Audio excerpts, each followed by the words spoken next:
యేసుక్రీస్తు నామములో మీ అందరికి కూడా వాట్ ఈస్ ట్రూత్ అనేటువంటి ఈ ఛానల్ ద్వారా మరొక అద్భుతమైనటువంటి సబ్జెక్ట్ను మనం మాట్లాడుకోబోతున్నాం. ఏంటంటే దేవుడు నా దేవునితో. ఎందుకంటే ఇది చాలా మంది డిస్కస్ చేస్తూ తరాలు డిబేట్లు మాట్లాడుతూ బైబిల్ పక్కన పెట్టి వ్యక్తిగతమైనటువంటి ఆలోచనలతో వారు వ్యర్థులై ఉన్నారు. కాబట్టి అలా కాకుండా మనము బైబిల్లోని సత్యాన్ని గ్రహిద్దాం, బైబిల్ని వెంబడిద్దాం. బైబిల్ అవునంటే అవును, కాదంటే కాదు. అయితే మేమందరము మీకోసము ఈ సాయంకాలం వేళ ఒక చిన్న కీర్తన, ఇది గత సంవత్సరం రాసినటువంటి కీర్తన, సర్వకృపానిధి అనేటువంటి పాటను పాడాలని మేము ఆశపడుతున్నాం. సర్వకృపానిధి నీ సన్నిధిలో రేయి తెల్లవారునా నా హృదయం కుమ్మరించి నీ బలముకై నేను సన్నుతించనా. స్తుతి యాగధూపములు అర్పించనా. నీ బలముకై నేను సన్నుతించనా. స్తుతి యాగధూపములు అర్పించనా. సర్వకృపానిధి నీ సన్నిధిలో రేతెల్లవారునా నా హృదయం కుమ్మరించి నీ బలముకై నేను సన్నుతించనా. స్తుతి యాగధూపములు అర్పించనా. నీ బలముకై నేను సన్నుతించనా. స్తుతి యాగధూపములు అర్పించనా. సర్వకృపానిధి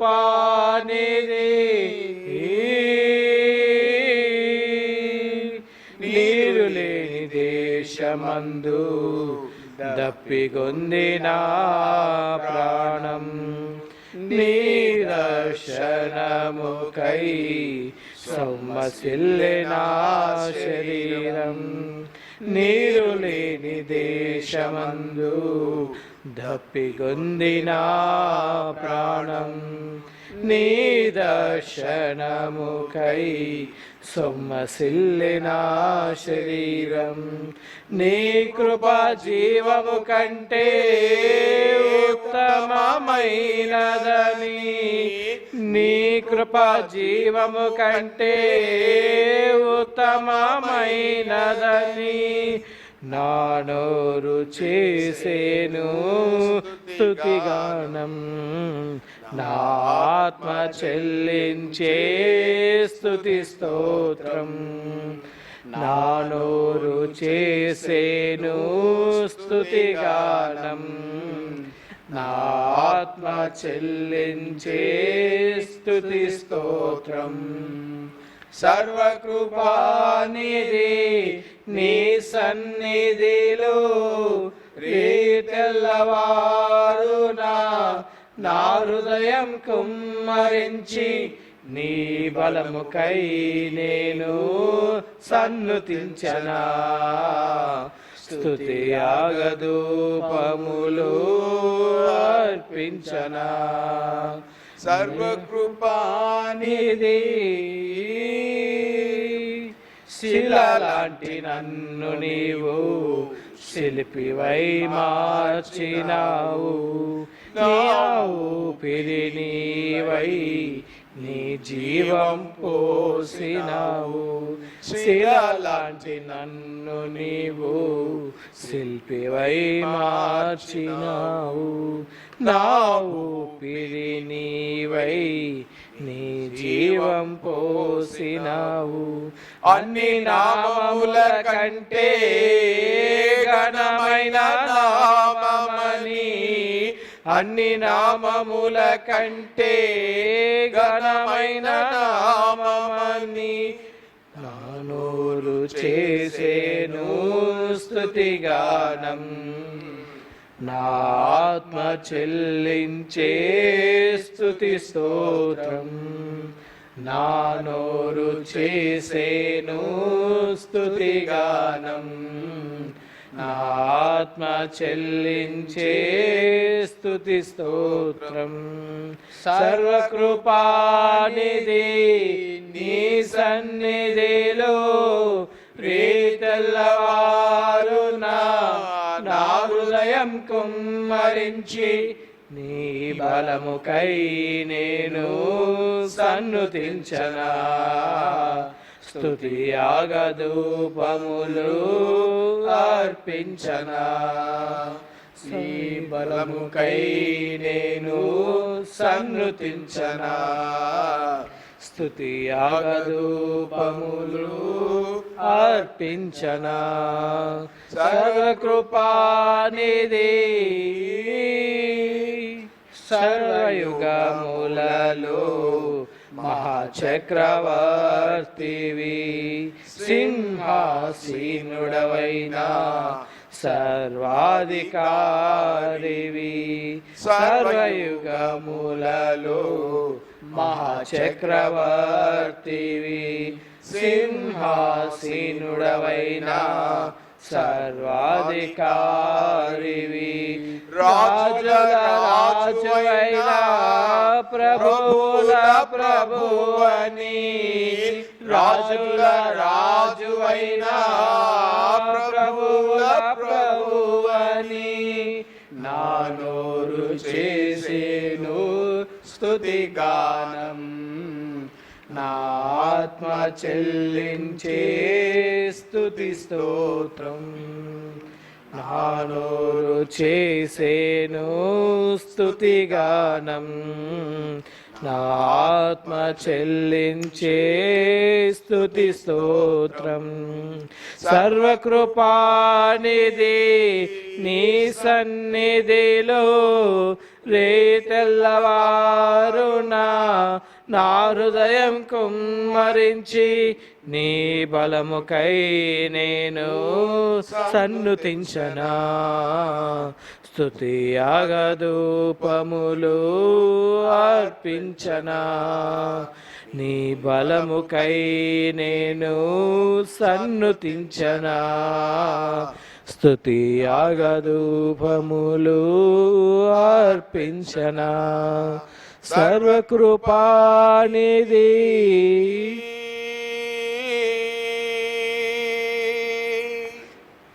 మహోన్నతుడా, మా ఆశ్రయ దుర్గమా, మా కేడమా, మా కొండ కోట తండ్రి, కేవలము పాపులమైన మా కొరకు నీ ప్రియ కుమారుణ్ణి అనుగ్రహించి మా జీవితాలను తిరిగి ప్రతిష్ఠించుటకు మీరు చేసిన గొప్ప కార్యమును బట్టి మీకు వందనాలు. మహోన్నతుడా, మహాగణుడా, ఈ వర్తమానము కత్తి మీద సాము లాంటిది. కానీ తండ్రి అయిన దేవా, అంతటి సింహాసనములు వేయుటగా నేను చూచి తిని అని ప్రభువా, దేవాది దేవా, ఆ 24 పెద్దలు వారి కిరీటమును కింద పడేసి సాష్టాంగ నమస్కారం చేసి ఒక్క వధించబడిన గొర్రెపిల్ల ద్వారే నిన్ను మాట్లాడగలం, నీ వద్దకు యాచనలు తేగలం. కాబట్టి దేవుడు నా దేవుడితో ఇలాగన్న మాటను వివరించినప్పుడు దేవా, గొర్రెపిల్లకు మీకు ఉన్న బంధము, అనుబంధం చెప్పేటప్పుడు ఒక్క ముక్క తప్పు చెప్పకుండా నీ ఆత్మతోటి ప్రభు అయ్యా నన్ను దర్శించమని మీరు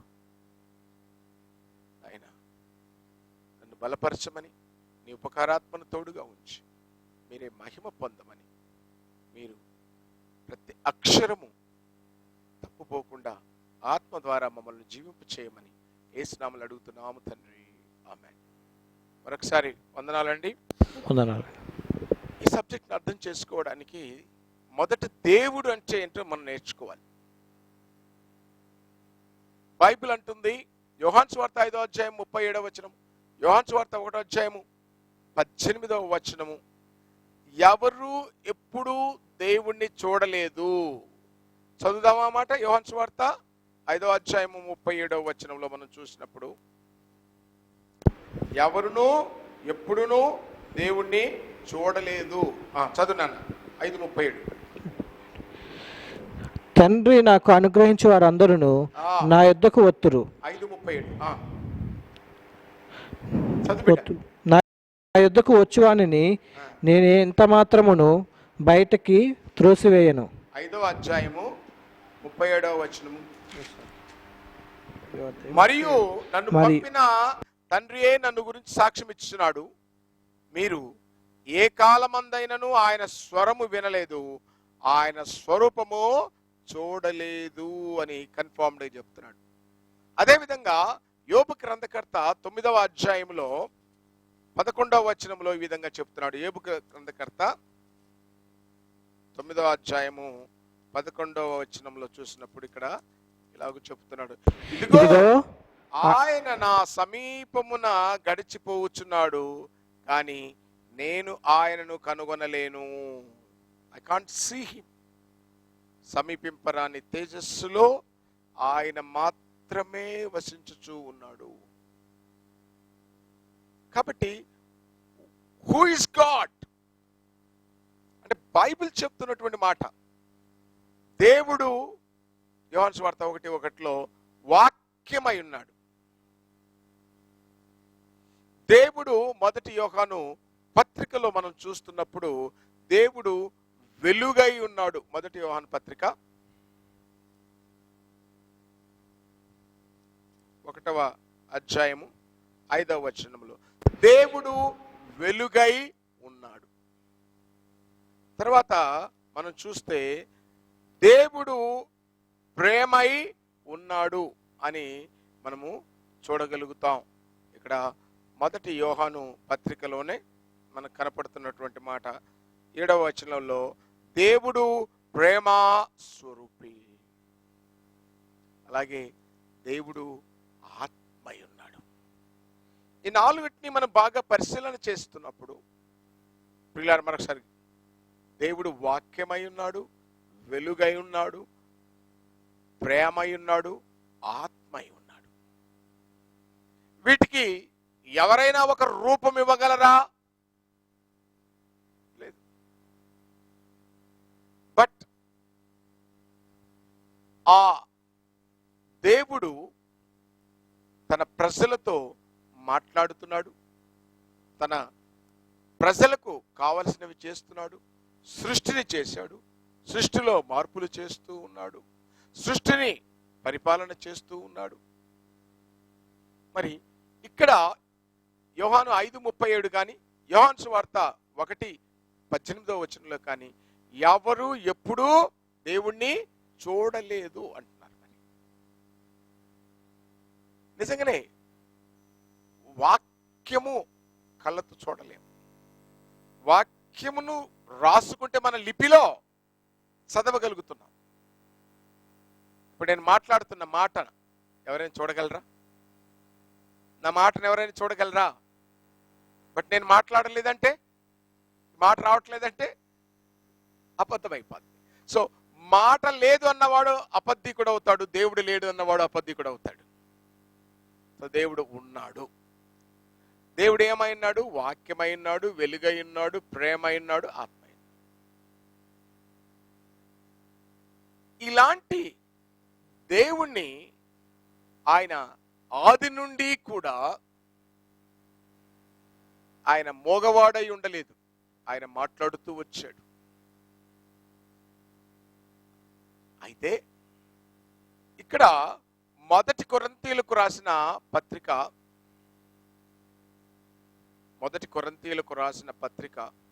తీయండి, 8వ అధ్యాయం ఒక కీలకమైన సబ్జెక్ట్ చెబుతూ ఉన్నాడు పరిశుద్ధుడైన పౌలు కొరింథీలో ఉన్నటువంటి సంఘముల గురించి.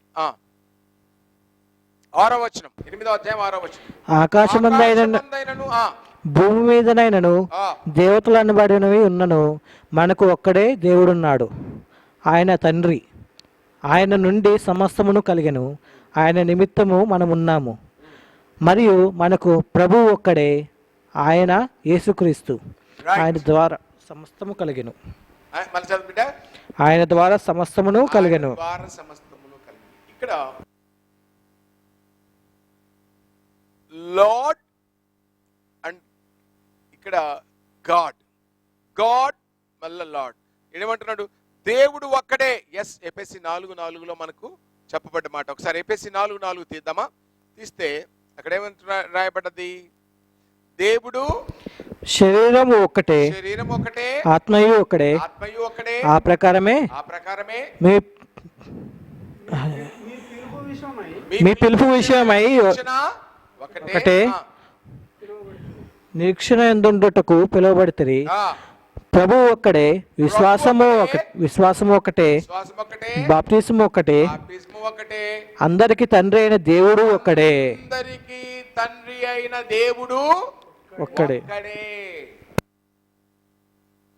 ఆయన అందరిలో ఉన్నాడు, అందరిలో వ్యాపించి ఉన్నాడు. తండ్రి అయిన దేవుడు ఒక్కడే, దేవుడు ఒక్కడే, ప్రభు ఒక్కడే. ఇక్కడ దేవుడు సర్వలోకమును పరిపాలించేటువంటి వాడు. ఆయన తండ్రిగా పిలువబడుతూ ఉన్నాడు. మరి కుమారుడు కాక తండ్రి ఎవరో ఎవరికి తెలియదు అనేటువంటి స్టేట్మెంట్ను మనం బైబిల్లో చూస్తాం. బైబిల్లో ఇది ఇలాగే పెట్టి యోహాన్ రాసినటువంటి మాటలు మనం చూసినప్పుడు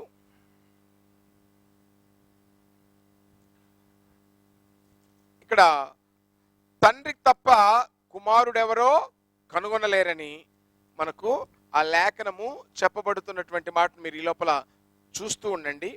ఎందుకు ఈ మాట చెబుతూ ఉన్నానంటే, కుమారుణ్ణి గుర్తుపట్టాలన్నా, తండ్రిని తెలుసుకోవాలి అన్నా బైబిల్లో చెప్పబడినటువంటి మాట, వాడికి అనుగ్రహించబడితే కానీ వాడు తెలుసుకోలేడు అని యేసుక్రీస్తు చెబుతూ ఉన్నాడు.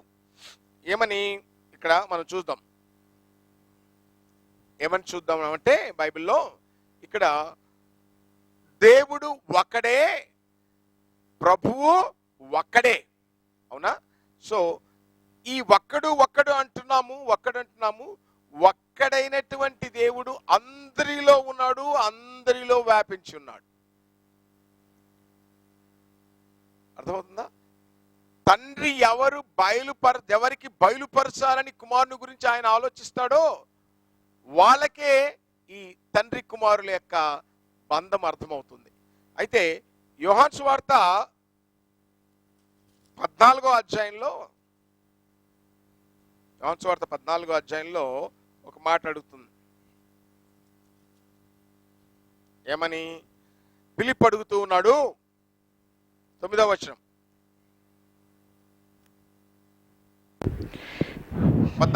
యేసు ఫిలిప్పు, నేను ఇంతకాలము మీ వద్ద ఉండినను నీవు నన్ను ఎరగవా? నువ్వు ఎరగవా? నన్ను చూచిన వాడు తండ్రిని చూచియున్నాడు గనుక తండ్రిని మాకు కనపరచమని ఎలా చెప్పుచున్నావు? తండ్రి యందు నేనును నా యందు తండ్రి ఉన్నామని నీవు నమ్ముటలేదా? నేను మీతో చెప్పుచున్న మాటలు నా అంతట నేనే చెప్పుటలేదు. తండ్రి నా యందు నివసించుచు తన క్రియలు చేయుచున్నాడు. తండ్రి యందు నా యందు నివసించుచు తన క్రియలు చేయుచున్నాడు అన్నాడు. తండ్రి నా యందు నివసించుచు తన క్రియలు చేయుచున్నాడు. కాబట్టి ఇక్కడ మీరు గమనించాల్సింది ఏంటంటే, యేసుక్రీస్తు చెబుతున్నాడు, నేను తండ్రి వేరై ఉండలేదు, నా యందు తండ్రి యందు నేను ఉంటున్నామంటున్నాడు. ఎలా మనం ఈ సబ్జెక్ట్ని అర్థం చేసుకోవాలి? ఇందాకనేమో అందరికీ ఒకడే దేవుడు, ప్రభు ఒక్కడే అన్నప్పుడు దేవుని గురించినటువంటి వివరణ రోమీయులకు రాసినటువంటి పత్రిక 1వ అధ్యాయము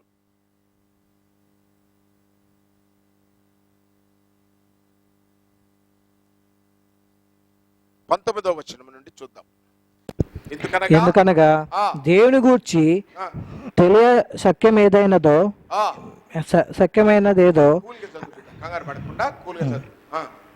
అది వారి మధ్య విశద విషదమై ఉన్నది. ఆ, దేవుడు అది వారికి విషదపరచెను. ఆ, ఆయన అదృశ్య లక్షణములు అనగా ఆయన నిత్య శక్తియు దైవశక్తియు దైవత్వమును జగత్తుత్పత్తి మొదలుకొని సృష్టింపబడిన వస్తువులను ఆలోచించుట వలన తేటపరచుచున్నవి గనక వారు నిరుత్తురులై ఉన్నారు. మరియు వారు దేవుని నెరిగియు ఆయనను దేవునిగా మహిమపరచలేదు, కృతజ్ఞతాస్తుతులు చెల్లింపలేదు గాని తమ వాదములందు వ్యర్థులైరి. ఆ, వారి అవివేక హృదయము అంధకారమాయను. తాము జ్ఞానులమని చెప్పుకొనుచు బుద్ధిహీనులైరి. వారు అక్షయుడగు దేవుని మహిమను అక్షయమగు మనుషుల యొక్కయు పక్షుల యొక్కయు చతుష్పద జంతువుల యొక్కయు పురుగుల యొక్కయు ప్రతిమాస్వరూపముగా మార్చిరి. ఆ, ఈ హేతువు చేత వారు తమ హృదయముల దురాశలను అనుసరించి తమ శరీరులను పరస్పరము అవమానపరుచుకున్నట్లు దేవుడు వారిని అపవిత్రతకు అప్పగించెను. చాలండి. దేవుడు ఎవరో గుర్తుపట్టలేకపోయేసి దేవుడి మహిమను వేరే వాళ్ళకి ఇచ్చేస్తున్నాడు. ఒక మనిషికి ఇచ్చేది కాదు దేవుడి మహిమ. అందుకే యేసుక్రీస్తు కూడా చెబుతున్నాడు, నేను ఆయన యొద్ద నుండి బయలుదేరి వచ్చాను, ఆయన యొద్దను ఉన్నాను, ఆయన నాలో ఉన్నాడు, నాలో ఉండి తన క్రియలు చేయుచున్నాడు. ఇంకా ముందుకెళ్ళి చెప్పినప్పుడు ఆయన మనతో చెప్పిన అనేక మాటలు చాలా సింపుల్గా ఉన్నాయి. అయితే ఇది ఎలా అర్థం చేసుకోవాలి? దేవుడు నా దేవునితో అన్నప్పుడు, హెబ్రీయులకు రాసినటువంటి పత్రిక 1వ అధ్యాయంలో మనకి ఈ మాట కనపడుతుంది. హెబ్రీయులకు రాసినటువంటి పత్రిక 1వ అధ్యాయం మనం చూసినప్పుడు, తీసారా? Right, okay. హెబ్రీయులకు రాసినటువంటి పత్రిక 1వ అధ్యాయంలో మనం పరిశీలన చేసినప్పుడు 7 నుంచి చదువుకుంటూ వద్దాం. తన దూతలను వాయువులుగాను తన సేవకులను అగ్ని జ్వాలలుగాను చేసుకునేవాడు అని తన దూతలను గూర్చి చెప్పుచున్నాడు గాని తన కుమారుని గూర్చి అయితే దేవా నీ సింహాసనము నిరంతరము నిలుచున్నది, నీ రాజదండము న్యాయమర్థమైనది.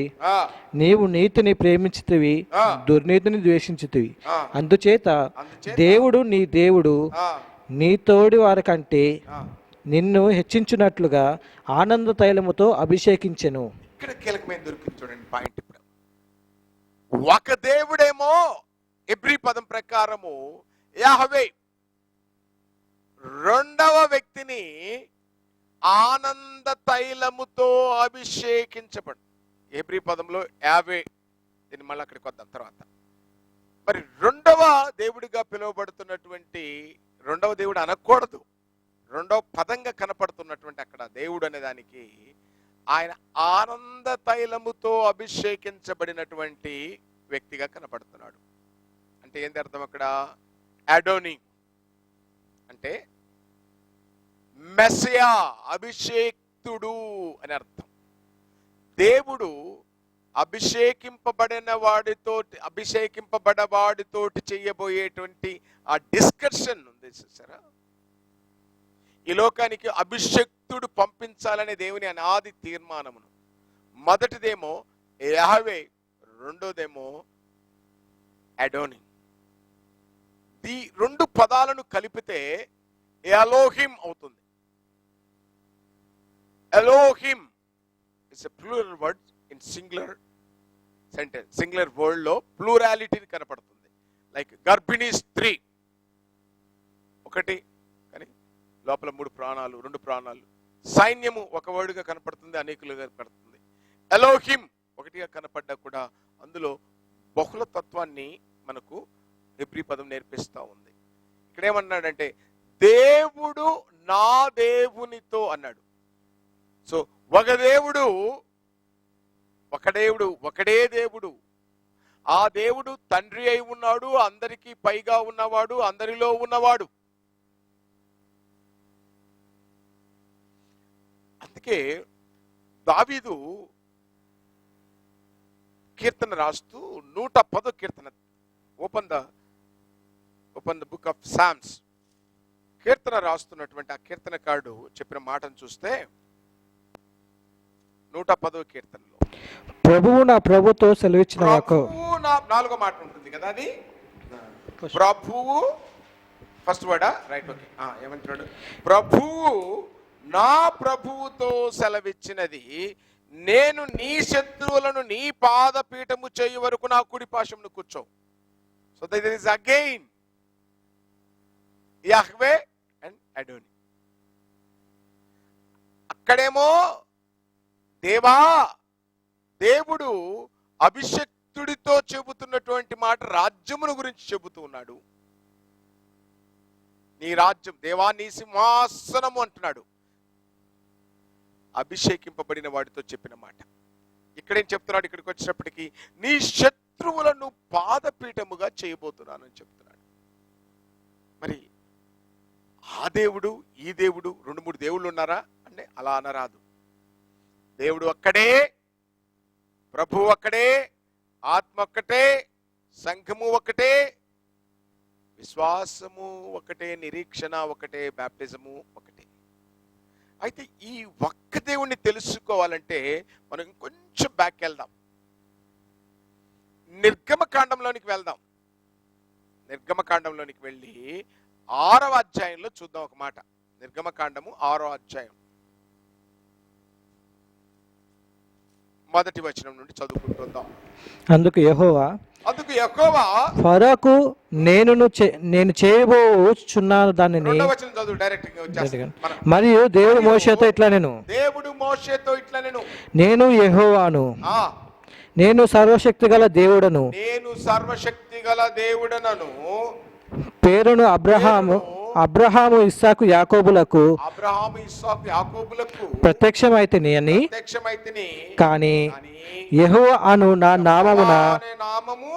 నామమున వారికి తెలియబడలేదు. ఈ రోల్ చూడండి ఇక్కడ. అబ్రహాముకును ఇస్సాకును యాకోబుకు. అబ్రహాము దేవుని స్నేహితుడు, కానీ ఆయన పేరు ఏమని చెప్పాడంట? సర్వశక్తి కలిగిన వాడు అని చెప్పాడే, కానీ యెహోవా అనే నామమును ఆయనకు బయలుపరచలేదు. అర్థమవుతుందా అండి? సో అబ్రహాముతో మాట్లాడడానికి వచ్చినప్పుడల్లా కూడా రాసింది ఎవరు? ఆ పుస్తకం ఆదికాండము, తర్వాత నిర్గమకాండం, ఇదంతా మోషే రాశాడు. కాబట్టి రాస్తున్నప్పుడంతా కూడా in the view point of మోషే రాస్తున్నాడు ఆత్మ ప్రేరణ ద్వారా. అబ్రహామును 15వ అధ్యాయం యెహోవా వాక్యము వచ్చినప్పుడు, కానీ అబ్రహాముకు తెలియంది ఏంటంటే ఈ సర్వశక్తి కలిగిన దేవుడు ఎవరు, ఈ యెహోవా ఎవరు అనేటువంటి ఆలోచన మనం చేయాల్సింది ఉన్నది. 3వ అధ్యాయంలోనికి వస్తే నిర్గమకాండంలో మోషే గొర్రెలు కాచుకుంటూ ఎక్కడికి వెళ్ళాడు? హోరేబు కొండకు వెళ్ళాడు. హోరేబు కొండకు వచ్చినప్పుడు అక్కడ ప్రత్యక్షమైనాక ఒక మండుచున్న పొద కనపడింది. ఆ పొదలోకి వెళ్ళాక ఏం జరుగుతుందో చూద్దాం. ఇక్కడ నేను 3వ వచనం, మోషే ఆ పొద ఏలా కాలిపోలేదో నేను ఆ తట్టు వెళ్ళి ఈ గొప్ప వింత చూసేదని అనుకొనేను. దాన్ని చూచుటకు అతడు తన తట్టు వచ్చుట యెహోవా చూచి, జాగ్రత్త కనిపించండి ఇక్కడ, యెహోవా చూసి దేవుడు ఆ పొద నడమ నుండి, ఇక్కడ కావాలి అటుపక్క ఏమన్నాడు? ఇందాక ఏమన్నాడు? యెహోవా చూశాడన్నాడు. ఇప్పుడు మళ్ళీ ఏమన్నాడు? దేవుడు ఆ పొద నుండి మోషే మోషే అని పిలిచెను. అందుకు అతడు చిత్తము ప్రభు అనగా, అందుకు అతను నా దగ్గరకు రావద్దు, నీ పాదములు నీ చెప్పులు విడుము, నీవు నిలిచిన స్థలము పరిశుద్ధ ప్రదేశము అనెను. మరియు ఆయన, నేను నీ తండ్రి దేవుడను, అబ్రహాము దేవుడను, ఇస్సాకు దేవుడను, యాకోబు దేవుడనని చెప్పగా, ఈ స్పోక్ డైరెక్ట్లీ. అండ్ తర్వాత ఇక్కడ చూద్దాం 13వ వచనంలో వచ్చినప్పుడు, ఇంకా మోషే చిత్తగించుము, నేను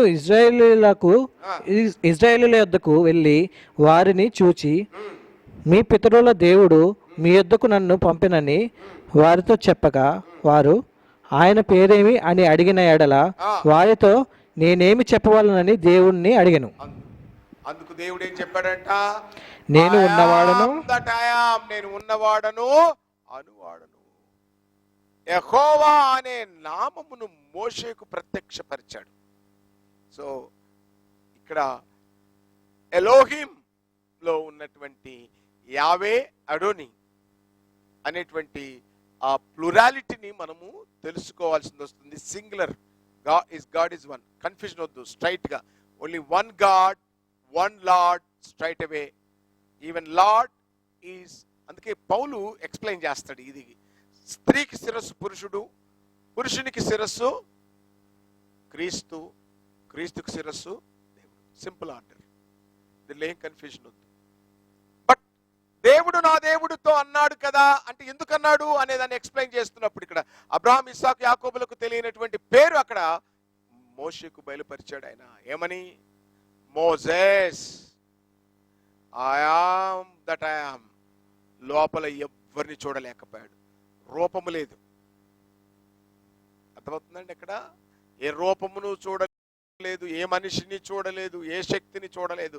కానీ దేవుడు ఏమంటున్నాడో తెలుసా? 7వ వచనంలో మనము చూసినప్పుడు, ఐగుప్తులో నా ప్రజల బాధలను నేను చూచాను, వారి ఆర్తనాదాలు విన్నాను, నేను అర్థం చేసుకున్నాను, దిగి వచ్చాను. I came down.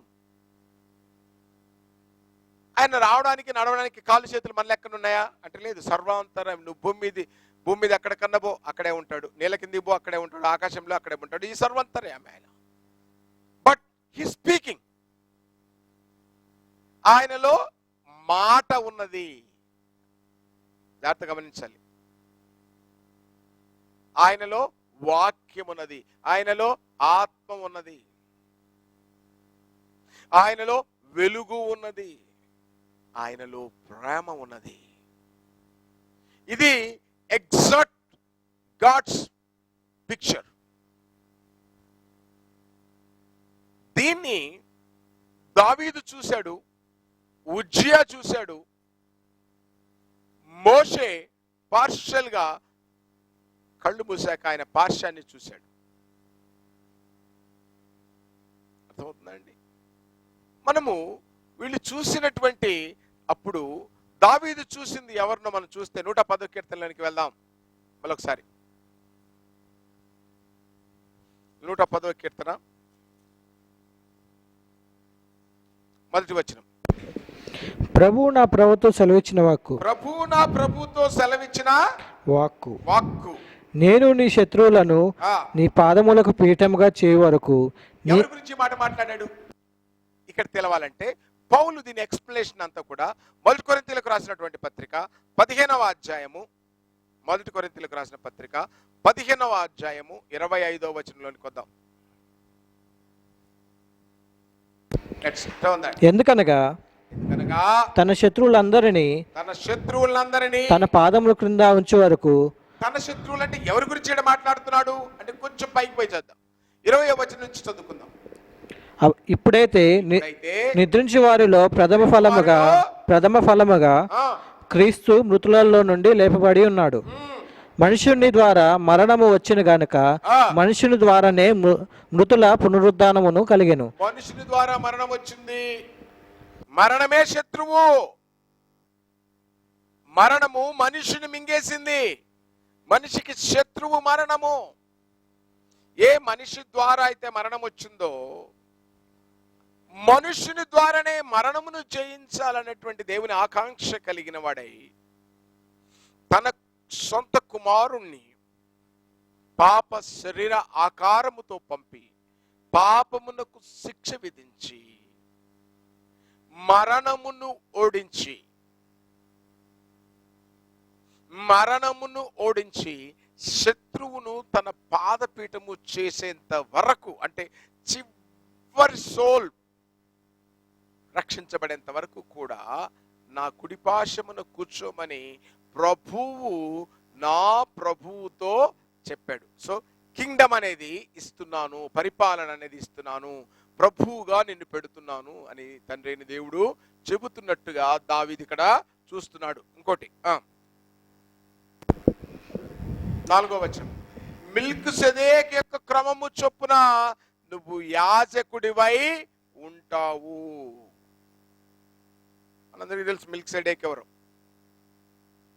అబ్రహాము 14వ అధ్యాయంలో చూసినప్పుడు రాజులను జయించి వస్తున్నప్పుడు అబ్రహామును కలుసుకున్నటువంటి మిల్కిసెదెకు అయిన షాలేము రాజు, నీతికి సమాధానమునకు ఆయన రాజుగా ఉన్నాడు. 14వ అధ్యాయంలో మనం చూసినప్పుడు మనకేం చెప్పబడ్డది చూడండి. అక్కడ 14వ అధ్యాయం ఆదికాండం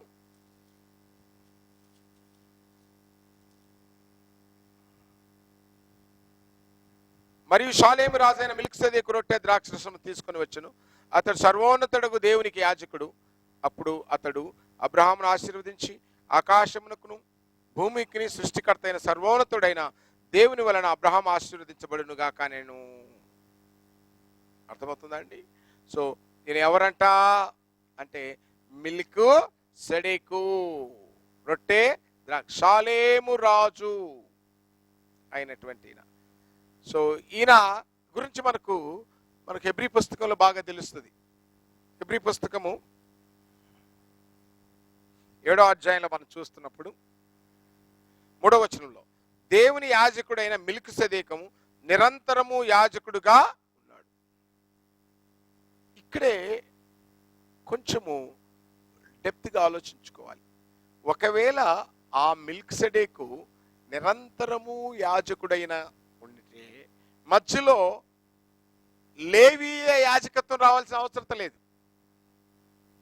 ఆ మిల్కిసెదెకు ఎవరు? ఆయన షాలేము రాజు. ఇక్కడేం రాయబడ్డదంటే దాని గురించి ఆ పేరుకు మొదట నీతికి రాజనియు తరువాత సమాధానమునకు రాజనియు అర్థం ఇచ్చినట్టు షాలేము రాజు. ఆ పేరుకు అర్థం that king was having a name of Melchizedek. ఆ రాజు ఏ పేరు కలిగి ఉన్నాడు? షాలేము అనేటువంటి పట్టణం. షాలేము యెరూషలేము అనేటువంటి పట్టణమునకు రాజుగా ఉన్నటువంటి వాడు మిల్కిసెదెకు. ఆయన రాచరికము చేశాడు, యాజకత్వము చేశాడు. ఆయన పేరుకు అర్థం చెప్తున్నాడు ఇక్కడ. ఏమని? నీతియు సమాధానం అని పేరున్నది. ఒకవేళ ఆ రాచరికములో ఆయన నిరంతరము ఉండేటువంటి వాడు. ఆయన నిరంతరం, వ్యక్తి నిరంతరంగా లేడండి అక్కడ. ఆ యాజకత్వం నిరంతరం ఉంది. అయితే అబ్రహాముకు వాగ్దానము చేసినటువంటి సంతానము క్రీస్తు యేసు వచ్చేంత వరకు కూడా ఈ ఇశ్రాయేలు సమాజం అంతా కూడా పెద్దబాల శిక్షకుడుగా ఉంటూ వచ్చాడు. కాబట్టి శాశ్వతమైనటువంటి యాజకత్వము క్రీస్తులో అభిషేకించబడిన వాడిలో రావాలి. కాబట్టి దేవుడు యెహోవా అభిషేకించబడిన యేసును గురించి మాట్లాడుతూ వస్తున్నాడు. బట్ ఇక్కడ దీని అర్థం ఏం చేసుకోవాలి? ఇద్దరు దేవుళ్ళ కాదండి, ఒకడే దేవుడు, ఒకడే క్రీస్తు, ఒకడే ఆత్మ. అందుకే ఈ లేఖనంలో యేసుక్రీస్తును భూలోకానికి శరీరధారిగా పంపించేటప్పుడు ఏమని చెప్పుకొస్తున్నాడు అక్కడ? నీ శత్రువులను పాదపీఠము చేసే వరకు నువ్వు నా కుడిపాశన కూర్చో, యాజకత్వం చెయ్యి, పరిపాలన చెయ్యి. లాస్ట్ సోల్, నీ శత్రువులనందరినీ పాదపీఠము చేసే వరకు నువ్వు మౌనంగా కూర్చో. ఎందుకంటే ఈ వాగ్దానము దావీదుకు చేశాడు. మనందరికి తెలుసు, చాలాసార్లు మాట్లాడాను నేను అది. 2 సమూయేలు గ్రంథం 7వ అధ్యాయం 12వ వచనంలో దావీదుకు చెప్పబడినటువంటి మాట, నీ గర్భవాసమున పుట్టబోవటువంటి వాడికి ఒక సింహాసనం నేను ఇస్తాను, ఆయన యుగయుగములు పరిపాలన చేస్తాడన్నాడు. అందుకే లూకాసు వార్త 1వ అధ్యాయం 32వ వచనం తీసి చదువునాను.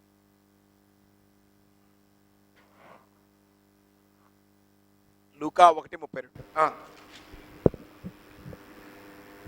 ఆయన గొప్పవాడై సర్వోన్నతుని కుమారుడు అనబడును. ప్రభువైన దేవుడు ఆయన తండ్రి అయిన దావీదు సింహాసనమును ఆయనకిచ్చును. దావీదు సింహాసనం అంటే ఈ కుర్చీలా బెంచీలా కాదండి. పరిపాలన సర్వలోకమును కూడా దేవుని రాజ్యము భోజనము పానము కాదు, నీతియు సమాధానము పరిశుద్ధాత్మనందలి ఆనందం. దాన్ని పరిపాలన చేయటం. పిలాతు అడిగినప్పుడు చెప్పాడు ఆయన, నువ్వు రాజువా? Yes, I'm king, but I'm not king like you. నీ వలె ఈ లోకంలో ఉండే రాజుల వలె కాదు, నేను నీతిని గురించి సత్యమును గురించి సాక్ష్యం ఇచ్చుటకు వచ్చితిని.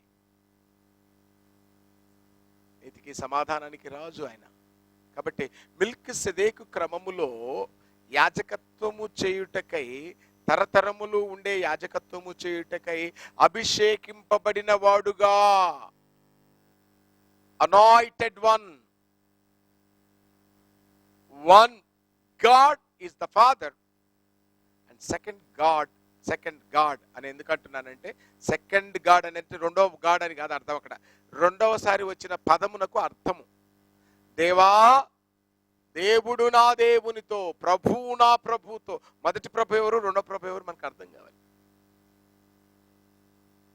సో క్రీస్తు యొక్క దైవీకమైన దైవత్వాన్ని మళ్ళీ మాట్లాడదాం. ముందు ఇక్కడ ఈ రెండు డిఫరెన్స్ అర్థకున్నాక నెక్స్ట్ మూడో దానికి వద్దాం. దానికి సో ఏం చెప్తున్నాడు ఇక్కడ? రెండవ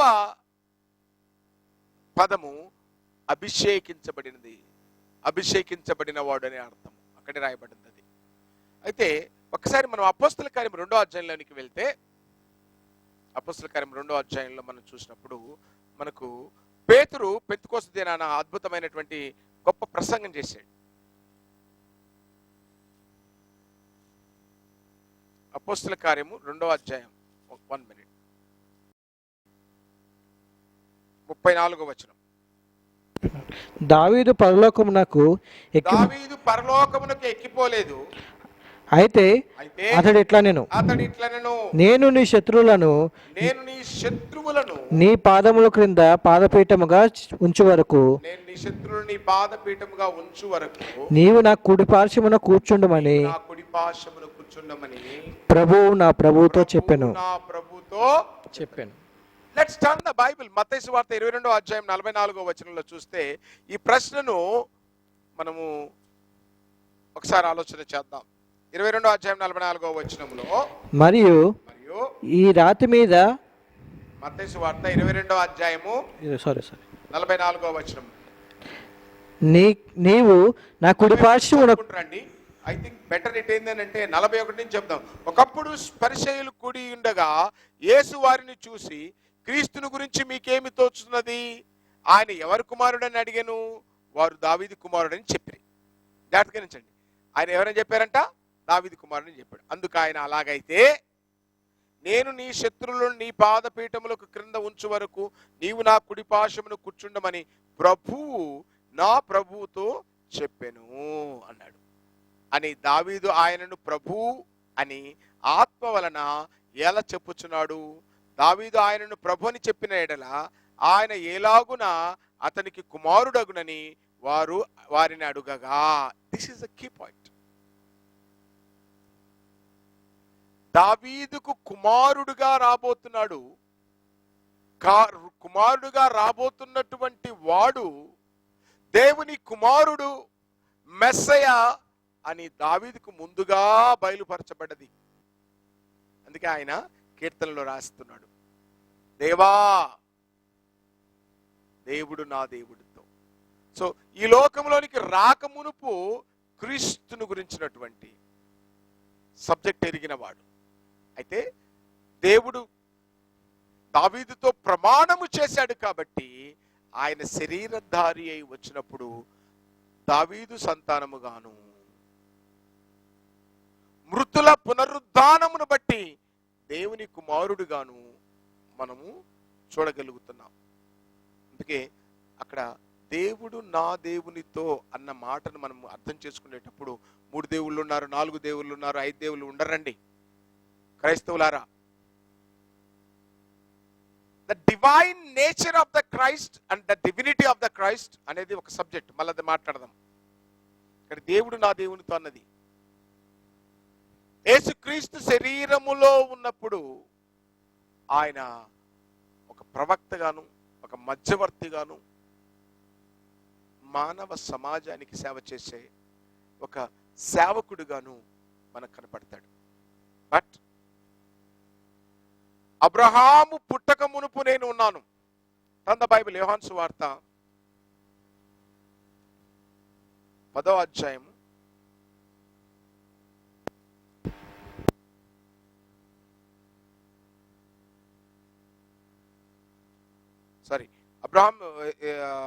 యోహాను సువార్త 8వ అధ్యాయము 56వ వచనం.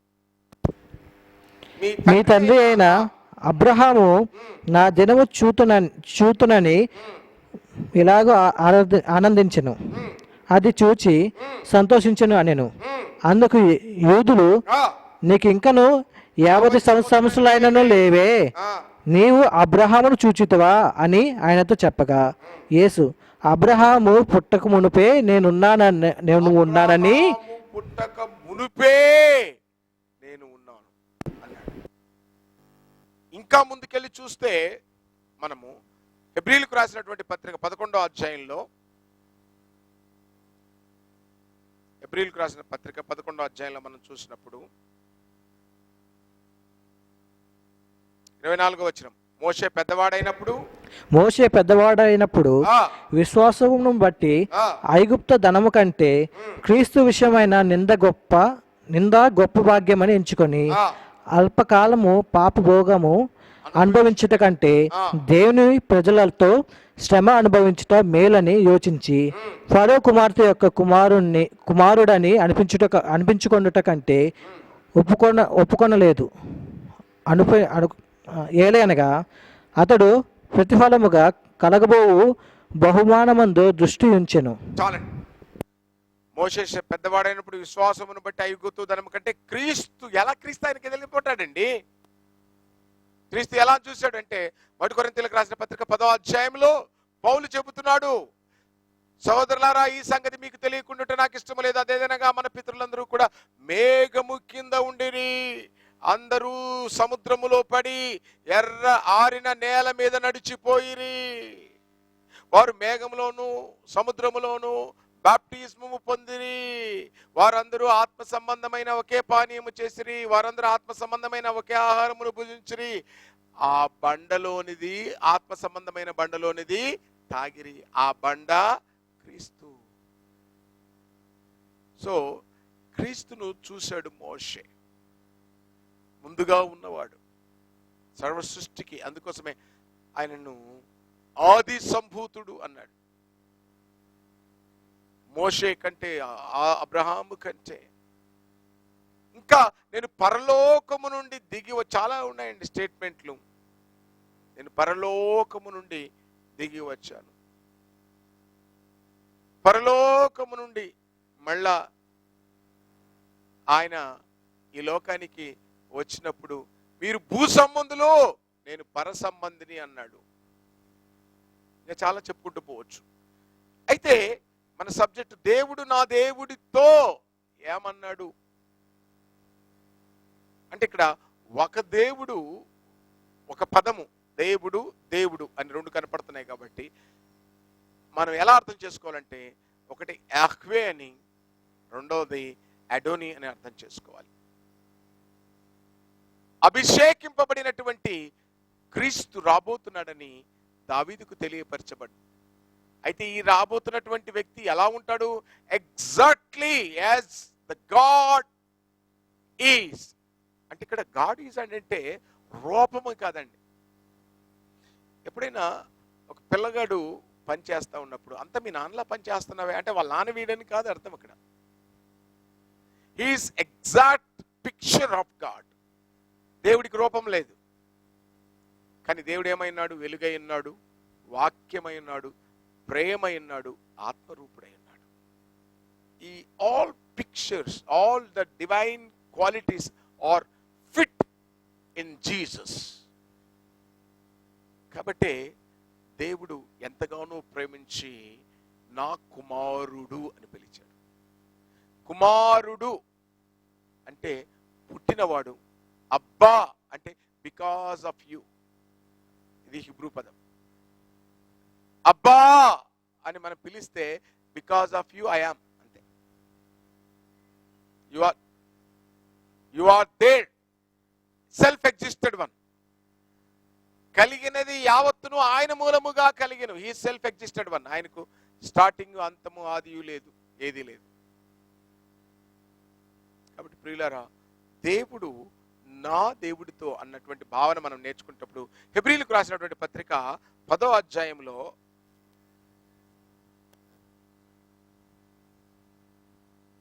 13వ వచనం ఒకసారి చూద్దాం. 11 నుంచి చూస్తే, మరియు ప్రతి యాజకుడును దినదినము సేవ చేయుచు పాపములను ఎన్నటికి తీసివేయలేని ఆ బలులనే మాటి మాటికి అర్పించుచు ఉండును.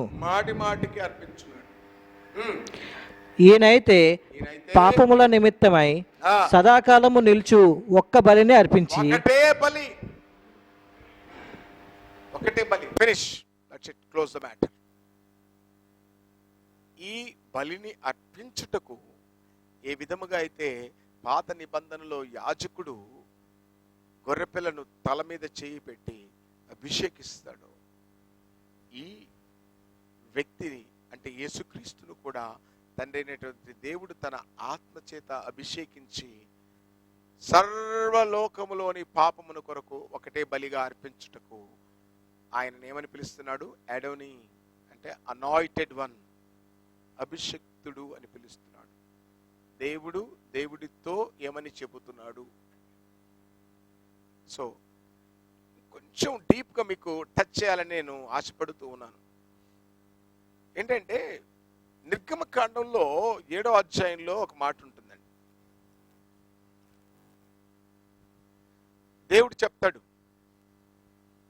యెహోవా మోషేతో ఇట్లా, ఇదిగో నిన్ను ఫరోకు దేవునిగా నియమించితిని అన్నాడు. ఫరో is a representation of the devil. డెవిల్ను అణిచివేయడానికి నిన్ను నేను నియమిస్తున్నాను. I'm appointing you. And the divinity of Jesus Christ మనం చూస్తున్నప్పుడు devil is a Satan, adversary of God, Beelzebub of God. దాన్ని నాశనము చేయుటకై దేవుడు తన సొంత కుమారుణ్ణి దేవుడిగా పిలుస్తున్నాడు. ఇక్కడ అర్థమవుతుందండి మీకు? సో ఈయన ఏమంటున్నాడంటే, ఒక్క మాట మనము యేసుక్రీస్తుని గురించి చూద్దాం. ప్రకటన గ్రంథము 1వ అధ్యాయంలో చెప్దాం. నేను మొదటి వాడను కడపటి వాడను, జీవించువాడను, మృతుడనైతిని గాని ఇదిగో యుగయుగములు సజీవుడనై ఉన్నాను. నేను మొదటి వాడను కడపటి వాడను అనే టైటిల్ వేరే వాళ్ళకి ఎవరికి మాట్లాడడానికి లేదండి. ఎందుకనంటే యెషయా గ్రంథము 44వ అధ్యాయము 6వ వచనం ఒకటి, 44 యెషయా గ్రంథము 44 6వ వచనం. ఇశ్రాయేలీయుల రాజైన యెహోవా వారి విమోచకుడైన సైన్యములకు అధిపత్యకు యెహోవా ఇలాగూ సెలవిచ్చుచున్నాడు, నేను మొదటివాడను కడపటివాడను, నేను తప్ప ఏ దేవుడు లేడు. 41:4 కూడా చూద్దాం. 41:4 ఎవడు దీన్ని ఆలోచించి జరిగించను ఆది నుండి మానవ వంశములను పిలిచిన వాడనైనా యెహోవాగునకు నేనే. నేనే మొదటివాడను, నేనే మొదటివాడను, కడవరి వాడితో వారితోనూ ఉండువాడును. వాడను అన్నాడు. 48:12 కూడా చదువుతాం ఇక్కడ మరొకసారి. Let's we before we are going to explain about this. యాకోబు, ఆ యాకోబు, యాకోబు, నేను పిలిచిన ఇజ్రాయేలు, నేను పిలిచిన ఇశ్రాయేలు, నాకు చెవియొగ్గి వినుము. ఆ నేనే ఆయనను, నేనే ఆయనను, నేను మొదటివాడను, నేను మొదటివాడను, కడపటివాడను. ఇక్కడ ఆగుదాం కొంచెం. ఎందుకు ఈ మాట యేసుక్రీస్తుకు? Does Jesus a simple man you and me like have a right to claim that I am the first and I am the last, I am the alpha and omega? యేసుక్రీస్తు కేవలం ఒక మనిషి అయితే గిన నేను మొదటివాడును కడపటివాడును చెప్పే అధికారం ఉంటుందా? లేదు. అయితే దీనికి భిన్నమైనటువంటి బోధ చాలా మంది చేస్తూ ఉంటారు. యెహోవా సాక్షులు చెప్తుంటారు, నేనే మొదటివాడును కడపటివాడును అంటే మృతుల పునరుద్ధానంలో నేనే మొదటోని కడపటివాడిని, నా తర్వాత ఇంకెవడు లేవడు అని తప్పుడు బోధ చెప్తాడు. కానీ బైబిల్ చెప్తున్నది యేసుక్రీస్తుని బట్టి మనం అందరము కూడా బ్రతికించబడతాము. ఆయన కడబూరధ్వనితో వస్తాడు, మృతులు లేస్తారు, సజీవులు రూపాంతరం చెంది వెళ్ళిపోతారు. మృతులు లేస్తారు, తమ తమ వరుసలో బ్రతికించబడతారని కూడా బైబిల్ చెప్తున్నది. So how do we understand the divine nature of the Jesus Christ? Is he really in the heaven? అంటే ఇక్కడ అదే అధ్యాయంలో 16వ వచనంలో చెప్తున్నాడు చూడండి. ఆది నుండి నేను రహస్యముగా మాట్లాడిన వాడను కాదు. మీరు కలబలి కబుర్లు చెప్పకూడదు ఎవరు కూడా. బైబిల్లో ఉన్న వర్స్ని ఎక్స్ప్లెయిన్ చేయాలి. అది పుట్టిన కాలము మొదలుకొని నేను అక్కడ ఉన్నవాడను. ఇప్పుడు ప్రభువు యెహోవాయు ఆయన ఆత్మయు నన్ను పంపెను. ఎవరు ఎక్కడున్నారు? ఆది నుండి. సో ప్రియులారా, ఆది నుండి, ఆది యందు వాక్యము ఉండెను, వాక్యము దేవుని యొద్ద ఉండెను, వాక్యము దేవుడై ఉండెను. ఆయనకు ప్రకటన గ్రంథం 19వ అధ్యాయంలో మనం చూసినప్పుడు ఆయనకు దేవుని వాక్కు అని పేరు ఉండెను. చూద్దాం 19వ అధ్యాయంలో మనం చూసినప్పుడు 15వ వచనం. రక్తములో ముంచబడిన వస్త్రము ఆయన ధరించుకొని ఉండెను, మరియు దేవుని వాక్యము అను నామము ఆయనకుండెను. దేవుని వాక్యము అంటే ఏంటి? మళ్ళా డీప్కి వెళ్తే యోహాను సువార్త 17వ అధ్యాయము. అంటే రెఫరెన్స్లు ఎక్కువ చెప్తున్నారంటే రెఫరెన్స్లు చెప్పకుండా పిట్టకథలు చెప్పడానికి కాదని నేను కూర్చుంది. మామూలు ఏదో మెసేజ్ చెప్పాలంటే కహానీలు వేసేయచ్చు, నవ్వేయచ్చు, కితకితలు పెట్టచ్చు. ఇది కాదు, కితకితల ప్రోగ్రాం కాదు ఇది. It's a very serious matter. We have to discuss, we have to debate, we have to understand. యోహాను సువార్త 17వ అధ్యాయం 11వ వచనంలో చూసినప్పుడు యేసుక్రీస్తు ప్రార్థన చేస్తూ చెబుతూ ఉన్నాడు, నేను ఇకను లోకములో ఉండను గాని వీరు లోకములో ఉన్నారు. నేను నీ యొద్దకు వచ్చుచున్నాను. పరిశుద్ధుడు అయిన తండ్రి మామకు ఏకమై ఉన్నలాగున వారును ఏకమై ఉండునట్లు. Wait a minute. నీవు నాకు అనుగ్రహించిన నీ నామం. ఇందాక యేసుక్రీస్తు నామం ఏమనుకున్నాము? దేవుని వాక్యము అనే నామము యేసుక్రీస్తుకు పెట్టబడింది. Very good. ఇప్పుడేమన్నాడు యేసు దేవుడితోటి? నీవు నాకు అనుగ్రహించిన నీ నామము. నా నామము దేవుని వాక్యం అయితే నీ నామం కూడా ఏమై ఉండాలి? దేవుని వాక్యమే ఉండాలి. Wow. Let's cheer up my friends. God in flesh.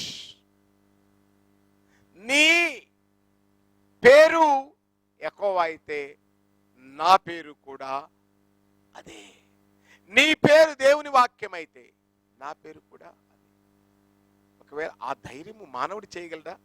నేను రోషము గల దేవుడను, నా మహిమను ఎవరికి ఇవ్వనన్నాడు యేసుక్రీస్తు చెప్తున్నాడు.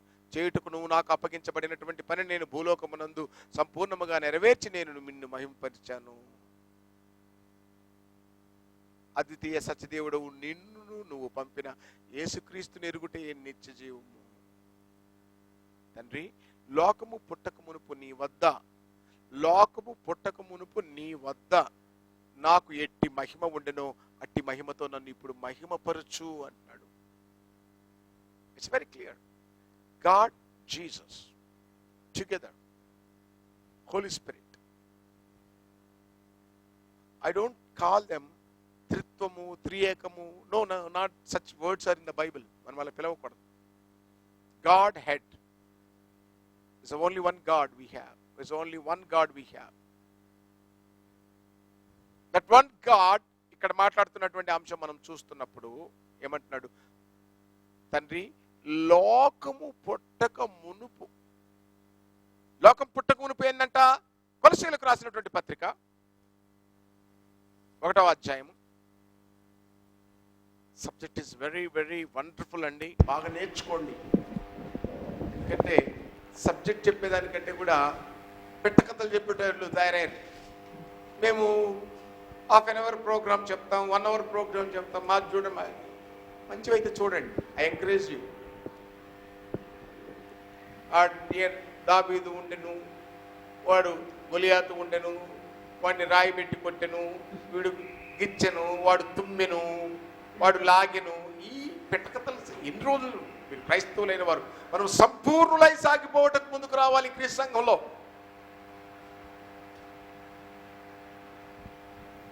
ఇక్కడ చూద్దాం, కొలస్సీయులకు రాసినటువంటి పత్రిక 1వ అధ్యాయంలో చూద్దాం.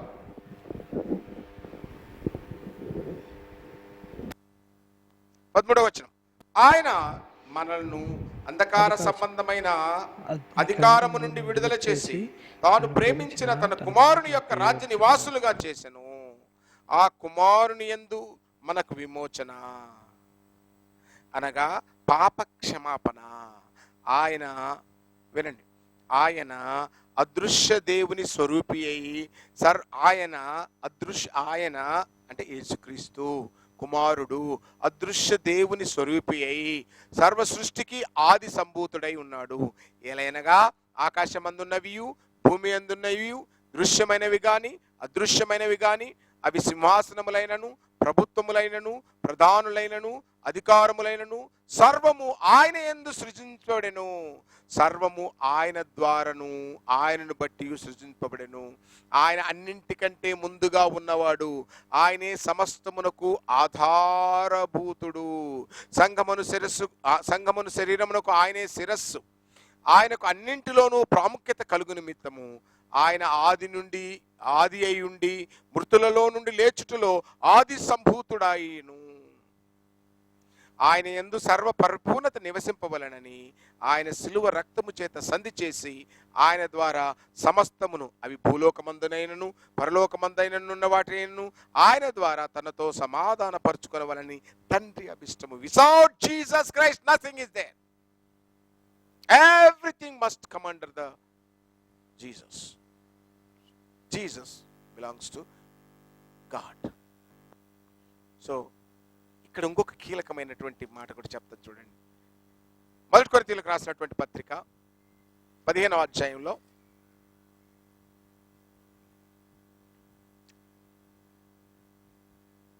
26వ వచనం.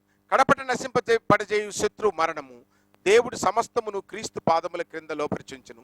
సమస్తము లోపరిచి ఉన్నదని చెప్పినవాడు ఆయనకు సమస్తము లోపరిచిన వాడు తప్ప సమస్తము లోపరచబడి ఉన్నదని సంగతి విషితమే. మరియు సమస్తము ఆయనకు లోపరచబడినప్పుడు దేవుడు సర్వములో సర్వమగు నిమిత్తము కుమారుడు తనకు సమస్తము లోపరిచిన దేవునికి తానే లోబడిపోను. ఫినిష్. అంత క్రీస్తులోని తీసుకొస్తాడు, క్రీస్తు ఆయనలోని తీసుకొస్తాడు. This is it. దేవుడు నా దేవుడితో చెప్పినది ఏమనగా, అర్థమవుతుందా? ఇదిగో ఈయన నా కుమారుడు, నా కుమారుడు నేను కన్నాను. కాబట్టి ప్రియులారా, గాలికి కల్పించే కట్టుకథల వైపున వెళ్ళిపోయి ఇంకొక సబ్జెక్ట్ కూడా చెప్పాలని ఆశపడుతున్నాను. ఇక్కడ ఏంటంటే యోహాను సువార్త 14వ అధ్యాయంలో ఒక కీలకమైన వర్డ్ యేసుక్రీస్తు చెప్తాడు. 14:14 నా నామమున మీరు నన్ను ఏమి అడిగినను నేను చేతును అన్నాడు. అంతకుముందు ఏం చెప్పాడు? తండ్రి నామములో ప్రార్థన చేయమన్నాడు. అర్థమవుతుందా? ప్రార్థన చేసేటప్పుడు ఏమన్నాడు? తండ్రి నామములో ప్రార్థన చేయమన్నాడు. ఇక్కడ నా నామములో ఏమి అడిగినను నేను చేతును అన్నాడు. ఎవరిని అడగమంటున్నాడు? ఇక్కడ ప్రార్థన చేసేటప్పుడేమో తండ్రికి చేయమన్నాడు. ఎవరికైనా కష్టం వచ్చింది అనుకో, మనం ఏం చెప్తాం? తండ్రికి ప్రార్థన చేద్దామంటాం. 5 రూపాయలు ఏంటంటే, తండ్రి 5 రూపాయలు ఇవ్వని అడుగుతామా? నన్ను అడిగాయా, నన్ను అడుగు, ఐల్ గివ్ అంటాం. ఇంత చిన్నదాన్ని వాళ్ళు కకావికలం చేసి పడేసి ఏదేదో మాట్లాడేస్తారు. వాళ్ళ చెప్తున్నాను, తండ్రిని ఎవరు ఎప్పుడు చూడలేదు. తన అద్వితీయ కుమారుడు, తన రొమ్మున ఆనుకున్నటువంటి ఆయనే క్రీస్తు, ఆయనే బయలుపరిచాడు. He is the exact reflection of the God.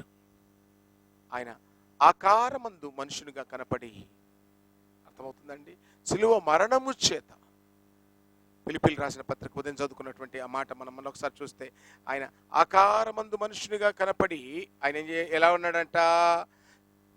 సిలువ మరణము పొందునంతగా, అనగా సిలువ మరణము పొందినంతగా తను తాను తగ్గించుకొనెను. అందుచేత పరలోకమందున్నవే గాని, భూమి మీద ఉన్నవే గాని, భూమి క్రింద ఉన్నవే గాని, ప్రతి వాని మోకాలు యేసు నామమున వంగునట్లు, ప్రతి నాలుక తండ్రి అయిన దేవుని మహిమార్థమై యేసు క్రీస్తు ప్రభువుని ఒప్పుకున్నట్టు దేవుడు ఆయన అధికముగా హెచ్చించెను. ప్రతి నామమునకు పైగా ప్రతి నామమునకు పైనామము ఆయనకు అనుగ్రహించెను. ప్రతి నామమునకు పైనామం ఏంటి అంటే యెహోవా. ఆ నామమును ఆయనకు అనుగ్రహించాడు. దేవుని వాక్యము ఆయన పేరు, అది ఎవరిది? దేవుడిదే. కాబట్టి ప్రియులారా, కన్ఫ్యూజన్ ఏం లేదు. తండ్రి ఒక్కడే, కుమారుడు ఒక్కడే, పరిశుద్ధాత్ముడు ఒక్కడే, విశ్వాసము ఒక్కటే, నిరీక్షణ ఒక్కటే, బాప్టిజము ఒక్కటే. కాబట్టి ఎవరు కంగారు పడకండి, తప్పుడు బాధల వైపు వెళ్ళిపోకండి. కుమారుడైన యేసుక్రీస్తు ద్వారా తండ్రికి స్తుతియాగము చేయండి. కుమారుణ్ణి మహిమపరచండి, కుమారుణ్ణి ముద్దు పెట్టుకోండి, కుమారుణ్ణి ఘనపరచండి. తండ్రిని కూడా ఘనపరిచినట్టుగా ఉంటుంది. కానీ ప్రార్థన తండ్రికి చేయండి యేసుక్రీస్తు నామములో. దేవుడు నా దేవుడితో చెప్పినటువంటి మాటలన్నీ తండ్రి నాతో ఏమేమి చెప్పాడో అవన్నీ నేను మీకు చెప్పాను. నా యందు తండ్రి నుండి మీతో మాట్లాడుతున్నాడు. కాబట్టి ప్రియులారా, నా ఏంటంటే నేను కాదండి, ఇక్కడ బైబిల్ యేసుక్రీస్తు చెప్పినటువంటి మాటలు మనము జ్ఞాపకం చేసుకుందాం. ప్రభు నా ప్రభుతో ఇలా నేను. సో మొదటి ప్రభు, ఇక్కడ రెండో పదము, మొదటి పదము రెండో పదము కనపడుతున్నటువంటి వ్యత్యాసాన్ని అర్థం చేసుకోండి. ఎక్కడ చూడండి, ఎక్కడేమంటాడు? ఇక్కడ చూసినందు ఫిలిప్పు ఏమని రాస్తాడు? ఫిలిప్పీయులకు రాసిన పత్రిక, ఫిలిప్పులో ఉన్న యేసునందలి సకల పరిశుద్ధులకును అధ్యక్షులకును పరిచారకును క్రీస్తు యేసు దాసుడైన పౌలు తిమోతి శుభమని చెప్పు రాయినది మన తండ్రి యగు దేవుని యు ప్రభువు యేసు క్రీస్తు కృపయు అంటాడు. మళ్ళా ఎఫెసీ పత్రికలోనికి వద్దాం. అధ్యాయం 1వ వచనం, దేవుని చిత్తం వలన క్రీస్తు యేసు అపోస్తులుడైన పౌలు ఎఫెసులో ఉన్న పరిశుద్ధులకు రాయడం అంటాడు. చూడండి, వాళ్ళు ఎంత తేటగా మనకు రాశారు. మనమే కన్ఫ్యూజన్గా చదువుకుంటూ ఉంటాం. గలతీ రాసిన పత్రిక, మనుషుల మూలముగానైనా ఏ మనుషుల వలనైనా కాక యేసుక్రీస్తు వలనను ఆయనను మృతులలో ఉండి లేపిన తండ్రి అయిన దేవుని వలనను అపోస్తులుగా నియమింపబడిన పౌలు అను నేను అంటున్నాడు. ఇక్కడ మళ్ళా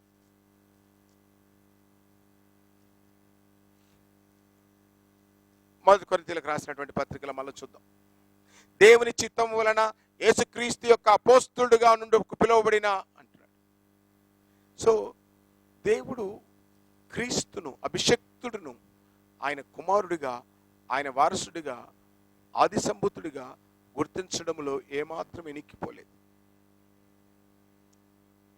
తండ్రి తనంతట తాను ఎలాగున జీవించుచున్నాడో కుమారుడును కూడా అలాగునే జీవించుటకు అధికారము పొంది ఉన్నాడు. ఫినిష్ అయిపోయింది. Divine nature part got it, ఇచ్చేసాడు. మళ్ళీ తుచ్ అని మళ్ళీ వెనక్కి తీసుకోవడానికి. దేవుడు చేసిన ప్రణాళికలో దేవుడు ఏదైతే కలిగి ఉన్నాడో అదంతా కుమారుడు కలిగి ఉన్నాడు. తండ్రి మృతులను తాను ఎలాగున బ్రతికించి లేపగలడో కుమారుడు కూడా అలాగే లేపుతాడు. ఎగ్జాక్ట్లీ డివైన్ నేచర్ గురించి మాట్లాడుతున్నాడు. బట్ దేవుడు కుమారుడు, పరిశుద్ధాత్ముడు. బైబిల్లో మనం చదువుతున్నప్పుడు కనపడుతున్నటువంటి ఈ సత్యమును ఎవరు తృణీకరించకూడదు. ప్రియులారా, ఇంకొక మాట యేసుక్రీస్తు కూడా చెప్తాడు, మీరు కూడా అర్థం చేసుకోవాలి ఈ విషయాన్ని. యేసు ప్రభును శిష్యులు అడుగుతారు, ఎప్పుడు వస్తావయ్యా మళ్ళా? తండ్రి తప్ప ఎవరికి తెలియదు అన్నాడు. దీన్ని అర్థం చేసుకోండి. పునరుద్ధానుడయ్యాక మత్తయి సువార్తలో మనం చూసినప్పుడు ఆయన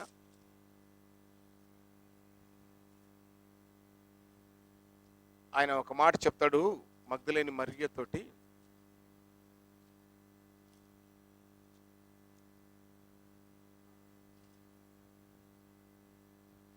నా దేవుడును మీ దేవుడైన వాని వద్దకును, నా తండ్రియు మీ తండ్రి అయిన వాని వద్దకు నేను వెళ్ళుచున్నాను అని చెప్పి ఆ మాట చెప్తాడు. మరి అది 27 ఎక్కడ, సరే తర్వాత చూసుకోండి. అది నా దేవుడును మీ దేవుడైన వాని వద్దకు, నాకు దేవుడే మీకు దేవుడే, నాకు తండ్రే మీకును తండ్రే అని చెబుతున్నటువంటి వాడిని గురించి మనము ఇక్కడ లేఖనాల్లో చూడగలుగుతాం. Right. So whatever it is, finally before we're going to close this, దేవుడు నా దేవుడితో చెప్పాడని దానికి విపరీతమైన మాటలు తీయాల్సిన అవసరం లేదు. The Yahweh has told to Messiah.